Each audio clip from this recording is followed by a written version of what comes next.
Hello everyone, welcome to CSE Core Concepts. In this video, we are going to learn about drawing use case diagrams.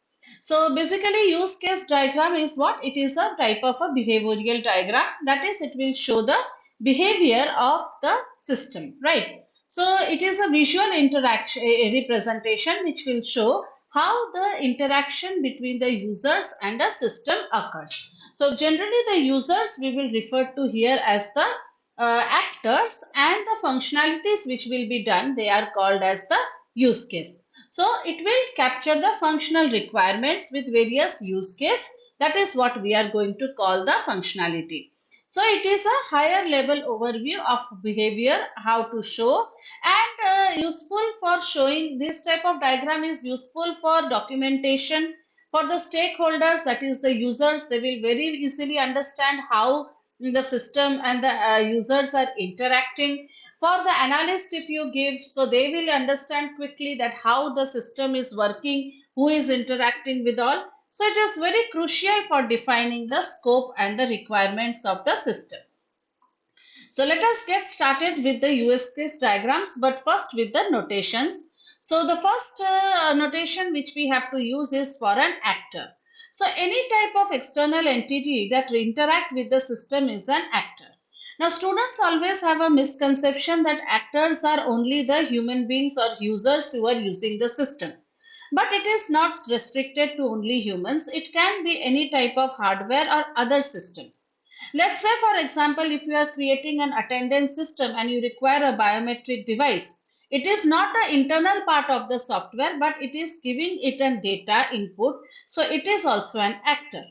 If you are doing an online payment in a shopping website, okay, so if you are using a third party payment gateway, okay, generally all they are using like Paytm or anything, so that is also your actor. Okay, so anybody who is interacting with the system, that can be users, that can be other systems, that can be any hardware devices, they all are actors.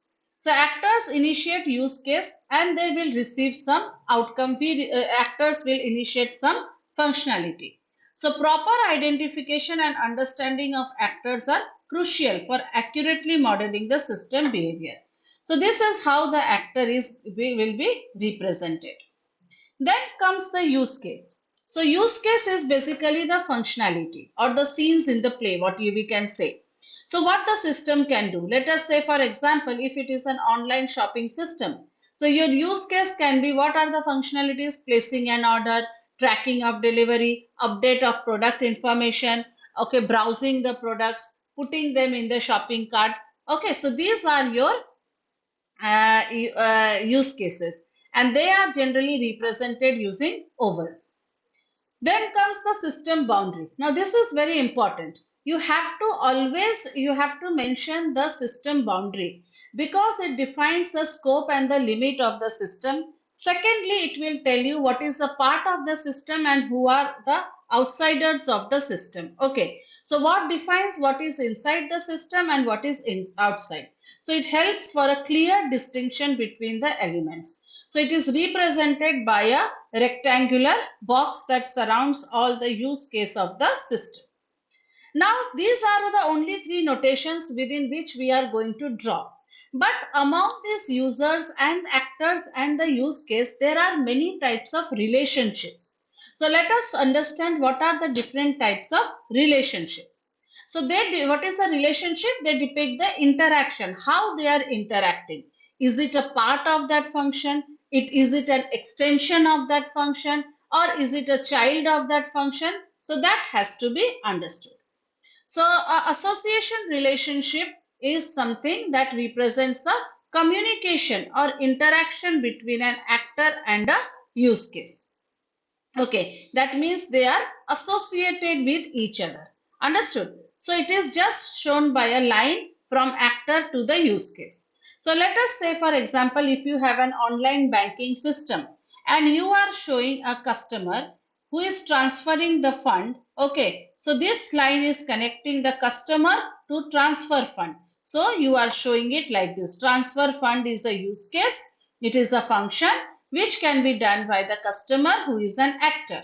So you can simply draw a line. Secondly, second type of relationship is include. Include means it is a part of some other function. It is denoted by a dashed arrow pointing from including. Let's say for example, if we are posting something on social media. Okay, so if you are creating a post, what are you doing? You are creating a post, okay, writing something, details and all, and you are adding some images. Now, this is the beauty of object-oriented programming, that adding image, if you separate it from a post, then that is a separate class or a library. You can use it in some other functionalities. Like suppose if you are filling a form, then also you have to add an image. Understood? So when you add any image, it undergoes, let's say, verification. Say for example, it is a matrimonial website and you are registering for that. You cannot upload anybody's image, right? You have to upload your own image. Now the system does what? It checks a verification. Understood? So add image can be separated as a separate object or a class, and it can be reused in wherever the systems it requires. But if it is only a part of the compost class, then what will happen? You cannot use it. The scope will be only limited inside the class. So whenever you are doing another project which requires add image, you have to again create. You have to again create the function. So that is why reusability is achieved here. So here let's say add image is a part of compose post. So how do you include? You are going to draw a dashed line, okay, from compose post to add image, that is compose post includes add image functionality. Third comes the extend relationship. Extend means which you can extend it by any other. That is again shown by a dashed arrow with the keyword extend. Let's say for example, you are booking a flight, right? Now, when we are booking a flight, basically booking a flight means what? You are giving money and you are getting a PNR number that you will get a seat. Now, sometimes this website people or the airlines people, they will give first the option, do you want to select the seat? Okay, now this is a separate entity, separate functionality. It is not a part of the booking system. They are add-ons. Then next they will say, do you want to book a meal? Do you want to insure? Okay, so these functions are separate functions. It is not a part of the part means what? If it is a part means it will be compulsory. Okay, so if it is not compulsory, you can extend it. That these features are extension of your booking a ticket. So you can say book ticket extends selects it.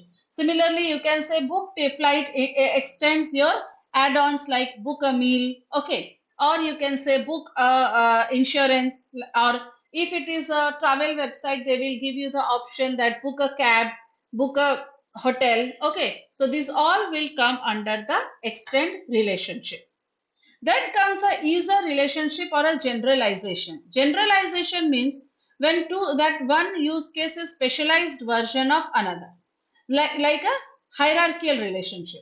So if you have a vehicle rental system, now a vehicle can be a car also, it can be a bike also. So how do you show that? Rent vehicle can be a car also or it can be a bike also.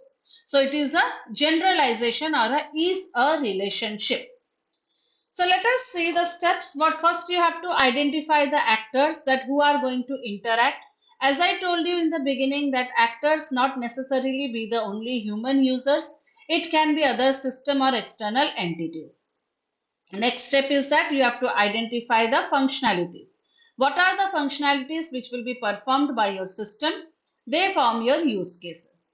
Third is you have to understand the relationship between the actors and the use case. Which actors can use which functionality? Then you have to draw the system boundary, that is the scope of the system. And then you have to define relationships that are extended or included or related. That way you have to show. Let us take one example of an online or a shopping system. So the actors here we have identified as the customer and the admin. Use cases are what are the functions? You can browse the products, you can add the products to the cart, you can do checkout means place the order, final order, and manage inventory. That will be done by the admin. And relations is that customer can browse the products, it can add to the cart, complete checkout, admin can manage the inventory. These are the options.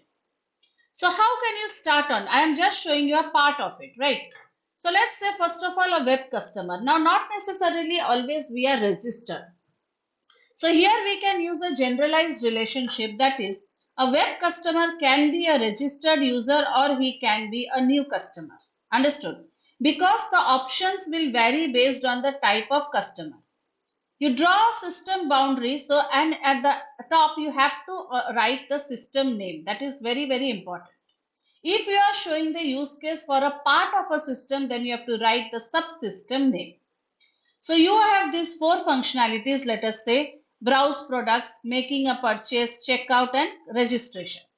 So a registered customer can browse the product, he can make a purchase. Fine. And a new customer can browse the products, but he cannot make a purchase unless he registers. So you can see here that the new customer can register.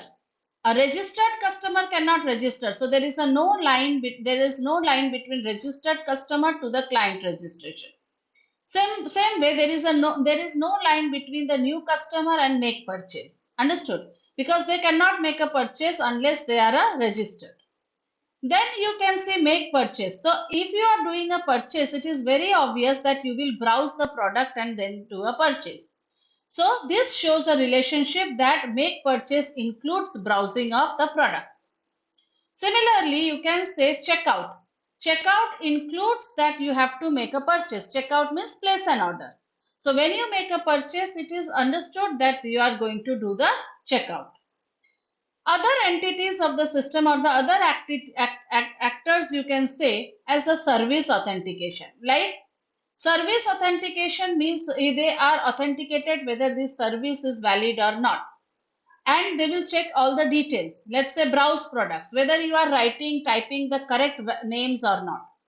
Checkout, when you have done checkout, all the details are correct or not. That means the items, the number of products, etc. When you are performing a registration, you have to check whether all the details are correct or not. So it is not a part of the system, but maybe the system has given to a third party software to perform this service authentication, login and all. Identity provider, they will also check identities, okay, the details, right, of the user. Credit payment service, when you are doing a payment, you are related to checkout. But when you are doing a payment, you are redirected to a third party, right? So that third party will tell you that what is your, whether the balance is there or not, everything it will check. Okay. An identity provider is what they are going to check the identity. Okay. They are also a third party software. Generally, the banking systems and all, they give it to the third party because they have to take care of all these details. PayPal, let's say the payment gateway is PayPal, it is also associated with checkout. Understood? So similarly, you can have extend also. Understood? So let's say for example, how can you place an extend system here? If you want to do make purchase, extends, sometimes we are recommended, okay, recommender systems. So if you are searching for one product, you are recommended to buy another, okay. So you can extend, or if there is a discount or there is an offer, understood, that if you purchase, like suppose we are purchasing via Paytm, understood. So when we purchase via Paytm, we are given some coupons, discounts and all, right, for other websites like 200 rupees off on Domino's. So it is extended to other functionality. Okay, so that way you can show an extend relationship, which I have shown it in this example, right? So how to understand the extend relationship. So in case if you want to add some extra functionalities here, okay, so that is not a part of that functionality, you can extend. Let's say for example, if you want to do a checkout, okay, you can do an extend operation here by saying gift wrapping. Okay, so gift wrapping is a function, is a separate function here. Okay, which is you have to write it here. Understood? You have to write it inside here only. Extend gift wrapping. That is, it is a separate function, but it is not compulsory that whenever you are doing order, placing an order, you have to do a gift wrapping. But if you are wrapping a gift, you can write a message, you can type a message, you can select a type of a card to be given, etc. So you can consider it as a separate function, and you can write the extend relationship here with this functionality. Okay, so I hope you understood that how we can draw the use case diagrams. You can try and test it for some other type of systems also. If you have any comments, you can write in the comment section, and I will be happy to clear your problems. Thank you, and don't forget to like, share and subscribe to CSE Core Concepts. Thank you.